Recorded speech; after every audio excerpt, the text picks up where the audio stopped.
शशिकांत शिंदे यांनी म्हटलेलं आहे की अजित पवार यांच्या नेतृत्वाचंच आमची इच्छा होती की राष्ट्रवादी काँग्रेस पक्षाचं एकत्रीकरण व्हावं. त्यानंतर आता अजूनही महत्त्वाचं आहे की आता ते नाही आहे, त्यांची शेवटची इच्छा पूर्ण व्हावी. नाही, मी वारंवार या विषयावरती स्पष्टपणे म्हणत आलो की या संदर्भातला निर्णय जेव्हा केव्हा कोण चर्चा सुरू करेल त्यावेळेला वहिनी आहेत, कारण त्या आमच्या नेत्या आहेत, उपमुख्यमंत्री आहेत. उद्याच्या भवितव्याच्या कालावधीमध्ये आणखीन पक्षाची जबाबदारी त्यांच्यावरती येईल आणि पक्षाचे वरिष्ठ नेते मंडळी आहेत. या संदर्भामध्ये एखादा प्रस्ताव किंवा एखादा विचार कोणी मांडला तर मग त्या बाबतीमध्ये पक्षाच्या कोर ग्रुपमध्ये चर्चा होऊ शकते. आणि मी वारंवार स्पष्ट केलं की ज्यावेळेला एखाद्या आघाडीमध्ये एखाद्या नवीन काही वेगवेगळे पक्ष ज्यावेळेला सोबत येत असतात त्याला मुख्य पक्षाला त्या संदर्भामध्ये विश्वासात घ्यावं लागतं. त्यांच्या जो चर्चा त्या ठिकाणी करावी लागत असते तर तेही त्या ठिकाणी स्वाभाविकपणाने आहेच. कारण आज एनडीएचा मुख्य पक्ष भारतीय जनता पक्ष आहे आणि भारतीय जनता पक्ष, कारण ज्यावेळेला आम्ही हा निर्णय घेतला त्यावेळेला सुद्धा भारतीय जनता पक्षाने आम्हाला एनडीएमध्ये सामावून घेण्याच्या दृष्टिकोनातून अनुमती त्यावेळेला दिली आणि म्हणून 2023मध्ये आम्ही एनडीएमध्ये सहभागी झालो. आता शशिकांत शिंदेने जे आर्टिकल लिहिलंय त्याच्यामध्ये त्यांनी असं म्हटलंय की पक्षाची धुरा ही अजित पवार यांच्याकडे येणार होते असं त्यांनी म्हटलं आणि तीच धुरा आता सुनेत्रा वहिनीकडे जाईल. नाही, तो निर्णय शेवटी राष्ट्रवादी काँग्रेस पक्षांतर्गत राष्ट्रवादी काँग्रेस पक्षच त्या ठिकाणी घेणार आहे. त्यामुळे कोणी काय सांगावं हा काय त्याच्यातला काय भाग येऊ शकत नाही. कारण शशिकांत शिंदेंचं आर्टिकल मी ते पाहिलेलं आहे. त्याच्यामध्ये जे प्रामुख्याने त्यांनी जे म्हटलेलं आहे की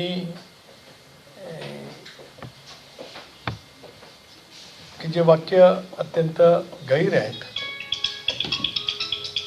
त्यामुळे माणसे किती तास लागले ते रांगेत उभी राहत होती. म्हणजे दादांचं त्यांनी ते सांगितलं. असा भरलेला दरबार पुन्हा पाहायला मिळेल असे खात्रीने सांगता येत नाही. परिस्थिती ती खरी आहे.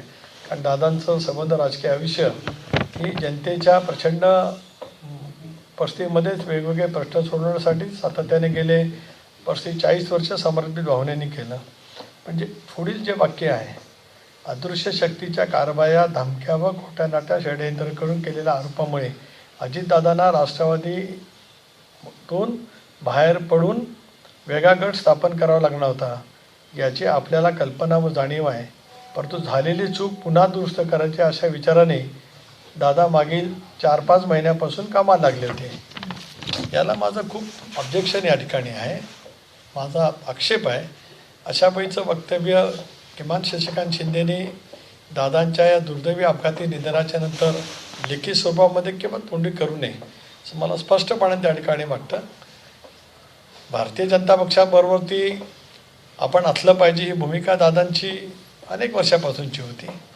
14 सालामध्ये सुद्धा तीच भूमिका त्या ठिकाणी होती. 16-17मध्ये सुद्धा होती, ज्याचा मी वारंवार स्पष्टपणाने उल्लेख केला. त्यावेळेला सुद्धा चर्चा अंतिम टप्प्यामध्ये गेली होती, कारण त्यावेळेला मी प्रदेशाध्यक्ष होतो. 14लाही मी प्रदेशाध्यक्ष होतो. 19ला तर दादाने स्वच्छपणाने सांगितलेलं होतं की भारतीय जनता पक्षाने राष्ट्रवादी काँग्रेस पक्षाचं सरकार स्थिर राहू शकतं, केंद्रातली आपल्याला पूर्णपणाची मदत होऊ शकेल. त्यामुळे ती काय इच्छा दादाने काही कधी लपवून ठेवली नव्हती. पक्षाच्या वरिष्ठ पातळीवरच्या चर्चेमध्ये सुद्धा दादा ते स्पष्टपणाने मतं मांडायची. आता हे जे काही शशिकांत शिंदेने लिहिलेलं आहे हे अनाठही आहे, गैर आहे. अशापैकीचं लिखाण करून दादांच्या या दुर्दैवी अपघाता निधनाच्या नंतर वेगळं काहीतरी जे काय ते साधू पाहत आहेत की काय त्यांना नेमकं बोलायचं आहे त्यांचं त्यांना माहिती आहे. एक जबाबदार आमचे जुने सहकारी आहेत त्याची मला जाणीव आहे. पण असं लिहिण्याच्या पाठीमागचा त्यांचा हेतू काय ते काय मला कळू शकलं नाही. टायमिंग लेखाचं म्हणजे ज्या 12 तारखेच्या विलिनीकरणाची चर्चा होती की विलिनीकरण 12 तारखेला शरद पवार साहेबांनी तशी पत्रकार परिषदेमध्ये सांगितलं की 12 तारखेला घोषणा होणार होती. त्याच्या दुसऱ्या दिवशी शशिकांत शिंदेचा लेख ची तारीख नाही. आता हे राष्ट्रवादी काँग्रेस पक्षाचं जे मासिक आहे दर महिन्याला होत असतं. त्याच्या तारखा ह्या कदाचित त्यांनी कुठल्या तारखेला यापूर्वी होत होतं मी अध्यक्ष असताना सुद्धा आम्ही पाहिलेलं आहे. पहिल्या किंवा दुसऱ्या आठवड्यामध्ये प्रकाशित व्हायचं. आता ती तारीख योगायोग म्हणून आहे का मुद्दाम म्हणून ते 12 तारखेच्या नंतर 13 तारखेला लिहायचं आहे याची काही मला माहिती नाही किंवा त्याबद्दल माझं काही मला बोलायचंच नाही आहे. आज माझं त्याच्याबद्दलचं काही मत नाही आहे. हां. आज शशिकांत शिंदे या लेख बाहेर आल्यानंतर हे सांगतात की विलनीकरणाचा विषय आमच्यासाठी संपला आहे. त्यांनी हे सांगितलंय की हे लेख काही दिवसांपूर्वीचा आहे आणि आता विलनीकरणावर ते बोलणार नाही. हे युटर्न वाटतंय का तुम्हाला? नाही, एक बघा की या लेखाचं शीर्षक आहे की भावपूर्ण निरोप अजितदादांना. याचा अर्थ दादांचं अपघाती निधनानंतरचा तो लेख आहे. हो, दादांचं 15 दिवस. स्पष्ट त्यांनी लिहिलेलं आहे. याचा अर्थ केव्हाचा लेख आहे हा? आता जे काय दावा करतात तो कसा करतात का करतात मला माहीत नाही, कारण काय पद्धतीने ते आता या संदर्भातलं वाक्य करतात. पण एक नक्की आहे की या संबंध अध्यक्षीय लिखाणामध्ये भावपूर्ण निरोप अजितदादांना म्हणजे दादांच्या दुर्दैवी निधनानंतरचा तो लेख आहे. त्यांचं म्हणणं असं आहे एक मिनिट की बोलू द्या, बोला सर. तर त्याच्यामुळे नेमकं त्यांना आता काय बोलायचं आहे, लिहिताना काय त्यांना वाटत होतं, विलिनीकरणाच्या वतीमध्ये त्यांना काय म्हणायचं होतं, ते म्हणत असताना त्यांनी जे लिखित लिहिलेलं आहे त्याला माझा मात्र तीव्र आक्षेप आहे. दादांची भूमिका वारंवार स्पष्ट राहिली होती की आपण भारतीय जनता पक्षाबरोबर केलं पाहिजे आणि भूमिका पक्षाच्या कोर ग्रुपमध्ये त्यांनी नेहमीच मांडलेली होती.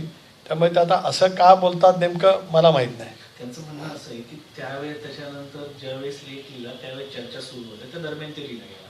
आता त्याच्यानंतर दोन्ही बाजूनी बोललं गेलं विलिनीकरणानंतर, आता आम्हाला त्याच्यावरती बोलायचं नाही असं त्यांचं म्हणणं आहे. ते त्या दादा गेल्यानंतर लिहिला गेला, आता छापला असेल 2-3 दिवस आहे, त्याला 5-7 दिवस झालेले आहेत किंवा 10 दिवस झाले. ठीक आहे ना, त्यांनी कधी केव्हा काय बोलावतो त्यांचा अधिकार आहे. मला त्याच्याबद्दल काय बोलण्याचं काही कारण नाही.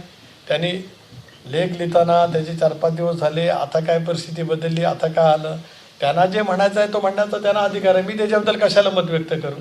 सर, आता दुसरा विषय असा आहे की हिरामण खोसकर हे तुमच्या पक्षाचे आमदार आहेत. त्यांनी असं म्हटलंय की दोन्ही पक्ष एकत्र व्हावे असे 35 आमदारांची इच्छा आहे आणि आम्ही अशी बोलून दाखवली. हिरामण कोसकर मी जरूर त्यांच्याशी बोलेन, कारण ते आमचे वरिष्ठ सहकारी आहेत.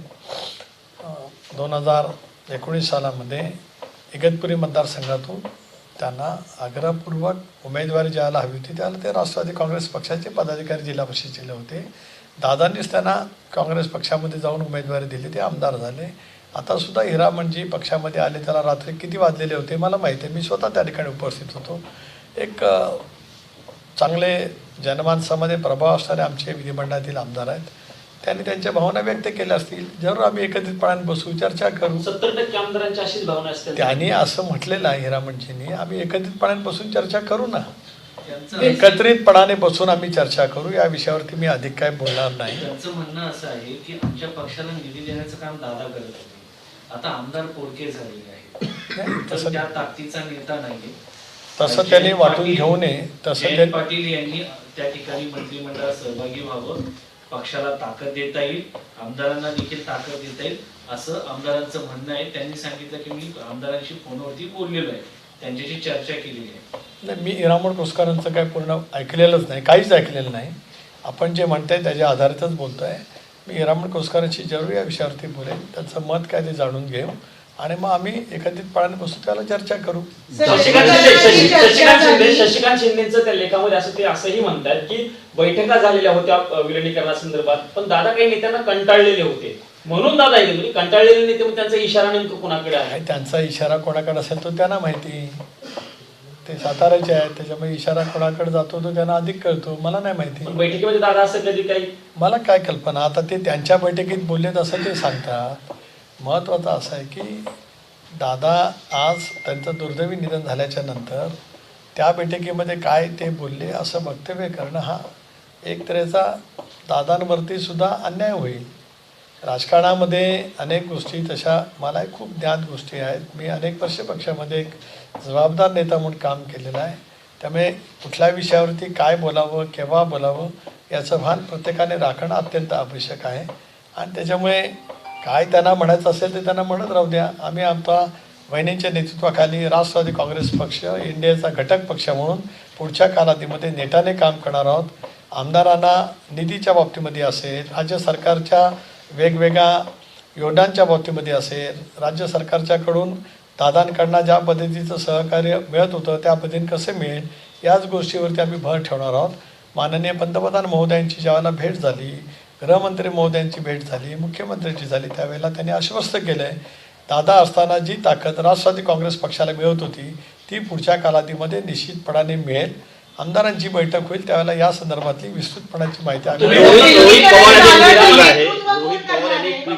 रोहित पवार यांनी ट्विट केलेलं आहे आणि त्यांनी म्हटलेलं आहे की विमानाचा स्विच ऑफ केला का, पायलट मेडे कॉल का बोलले नाही, ओशीट का म्हणाली, अशी त्यांनी सवाल उपस्थित केलेले आहे. हे सवाल अजित पवारांच्या अपघाताच्या संदर्भात आहे. एक मिनिट सर, विलीनीकरण झालं का पक्षाचं नेतृत्व कोण करणार? विलिनीकरणाचा आता चर्चा मुद्दा सुरू आता झाली आहे ना. कुठे चर्चा सुरू झाली, कुणी चर्चा सुरू केली? हे बघा, खोसकर त्यांनी एक आमदार म्हणून भावना व्यक्त केली, ती काय पक्षाची भूमिका नाही. मी वारंवार कालपासून किंवा नेहमी स्पष्ट केलेलं आहे की त्या संदर्भातला विषय हा तिकडून ज्यावेळेला सुरू होईल त्यावेळेला त्याच्यातली चर्चा होईल. एक मी हेही म्हटलेलं आहे की राष्ट्रवादी काँग्रेस पक्ष एनडीएचा घटक पक्ष आहे, एनडीएचा घटक पक्ष म्हणून राहणार आहे. राष्ट्रवादी काँग्रेस पक्षामध्ये दोन विचार केव्हा आले की ज्या वेळेला भारतीय जनता पक्षावरती आम्ही जाण्याचा निर्णय घेतला त्यावेळेला 2023मध्ये आले. म्हणूनच राष्ट्रवादी काँग्रेस पक्ष आज दोन वेगवेगळी चिन्ह किंवा दोन निवडणूक आयोग किंवा सर्वोच्च न्यायालयाने दिलेल्या निर्णयानुसार राष्ट्रवादी काँग्रेस पक्ष अधिकृत दादांच्या नेतृत्वाखालचा घड्याळाचं चिन्ह असलेला आणि दुसरा राष्ट्रवादी काँग्रेस पक्ष आदरणीय शरदचंद्रजी पवार साहेब राष्ट्रवादी काँग्रेस पक्ष असं त्या पक्षाचं नाव त्या ठिकाणी आहे, त्याची निशाणी तुतारी आहे. अशा वेळेला या संदर्भातला जो काय पक्षांतर्गत काय भावना असतील त्या जरूर आम्ही एकत्रितपणाने बसून त्या संदर्भातली चर्चा त्या ठिकाणी करू. आता या विषयावरती मला आज काही बोलायचं नाही. ज्या ज्या वेळेला ज्या ज्या प्रतिक्रिया येतील त्या त्या वेळेला मी त्या अनुषंगाने बोलेन. धन्यवाद.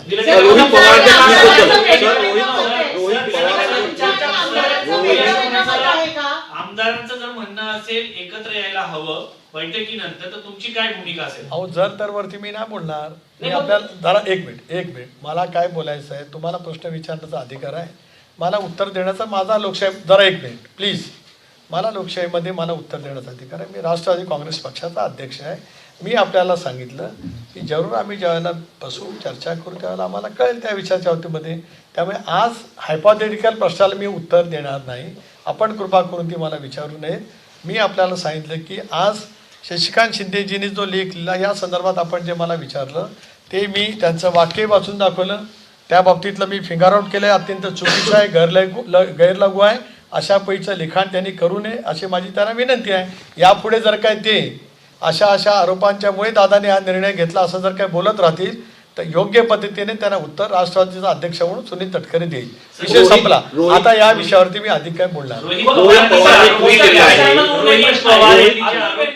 अतुल बेनके तुमच्या पक्षाचे जे आमदार आहेत जुन्नरचे त्यांनी असं म्हटले, अतुल बेनकेंचं स्पष्ट म्हटलं की आम्ही नामोल बोलले आता एकत्रितपणे काम करणार, विलिनीकरणाचं काही होऊ त्यांची भूमिका त्यांनी स्पष्ट केली. आता मी सांगितलं ना आपल्याला की आता आज या वरती या विषयावरचा विषय संपला. योग्य वेळेला त्याच्यावरती चर्चा होईल. अतुल बेनके आज आमचे एक तरुण सहकारी आहेत. विधानसभेमध्ये दुर्दैवीरित्या त्यांना पराजय त्या ठिकाणी पत्करावा लागला. त्याच्यामुळे त्यांच्या विधानसभा मतदारसंघात काय परिस्थिती असेल त्याच्याबद्दल तर ते बोलले असतील. आता प्रत्येक ठिकाणी वेगवेगळी राजकीय परिस्थिती असू शकते. त्याच्यामुळे त्याच्यावरती मी आज दीर्घकाळ राजकारणामध्ये आहे. मी स्वतःला काय फार मोठा मॅच्युअर समजतो अशातला काय भाग नाही. पण योग्य वेळेला योग्य पद्धतीने बोलणं हे मी माझ्या आयुष्यामध्ये जतलेलं असल्यामुळे मला कधी मी बोललेलं माघारी घ्यावं लागलं नाही किंवा मला त्याच्याबद्दल कधी दिलगिरी व्यक्त करावी लागली नाही. त्यामुळे एक जबाबदार कार्यकर्ता म्हणून राज्यामध्ये आयुष्यभर वागत आलो आणि पुढे वागत राहीन. मी पक्षाचा अध्यक्ष आहे त्यावेळेला पक्षाची भूमिका योग्य वेळेला योग्य स्पष्ट शब्दात मी त्या ठिकाणी मांडली. रोहित पवार यांनी केलं आहे आणि त्यांनी म्हटलेलं आहे की विमानाचा स्विच ऑफ केला होता आणि पायलटने मेडे कॉल दिला होता, ओशीट हा शब्द वापरला होता. हे त्यांनी आपल्या याच्यावर म्हटलं आहे. स्विच ऑफ मोडवरती रोहित पवार बोललेले आहेत. तुमची काय प्रतिक्रिया आहे? नाही, मी वारंवार पहिल्या दिवसापासून आपल्याला विनंती करतो. पहिले 2 दिवस मी माध्यमांशी बोललो नाही कारण माझ्यावरती प्रचंड आघात होता. पण कराडला ज्या वेळेला मी गेलो त्यावेळेला मी स्पष्टपणाची भूमिका पक्षाच्या वतीने मांडली की या सगळ्या बाबतीमध्ये मुख्यमंत्री महोदयांनी सुरुवातीलाच केंद्रीय नागरी विमान मंत्रालयाला लिहिलेलं होतं. त्यामुळे सखोलपणाची चौकशी व्हावी. या संदर्भामध्ये वेगवेगळे सहकारी जे आज वेगवेगळ्या संविधानिक पदावरती आहेत, हे जे जे काही भाष्य करतायत त्या प्रत्येक भाष्याची गंभीरपणाने नोंद राज्य सरकारने, केंद्र सरकारने घ्यावी.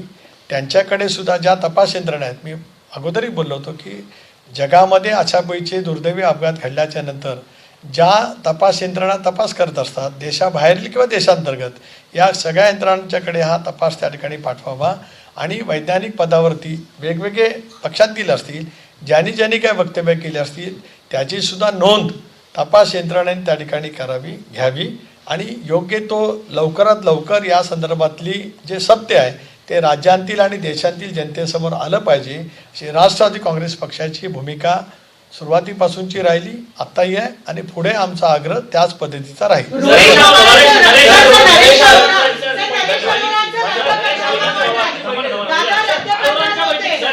रोहित पवार यांनी जे आरोप केलेले आहेत त्याच्यावर नाव घेतलं.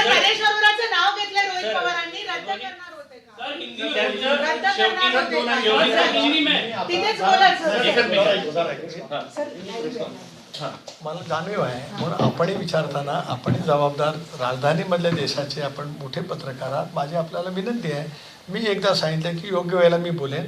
मला माझं केव्हा बोलावं याचं राजकीय भान आहे.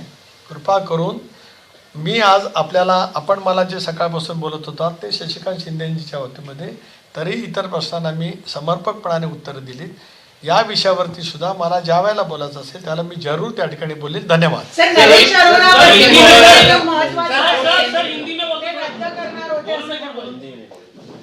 तर शशिकांत शिंदे यांनी जो लेख लिहिला त्या लेखाच्या संदर्भात आता सुनील तटकरे यांनी ही पत्रकार परिषद घेतलेली होती. शशिकांत शिंदे यांच्या लेखामागचा हेतू नेमका काय तो कळत नाही. लेखामध्ये ज्या पद्धतीची भूमिका शशिकांत शिंदे यांनी मांडलेली आहे त्याविषयी कळत नसल्याचं एक भूमिका किंवा प्रत्युत्तर असं सुनील तटकरे यांनी आपल्या पत्रकार परिषदेच्या माध्यमातून दिलंय. आणि यानंतर बुलेटिनमध्ये छोटासा ब्रेक घेऊन लगेच परत येतो. बघत रहा एबीपी माझा. एबीपी माझा, उघडा डोळे बघा नीट.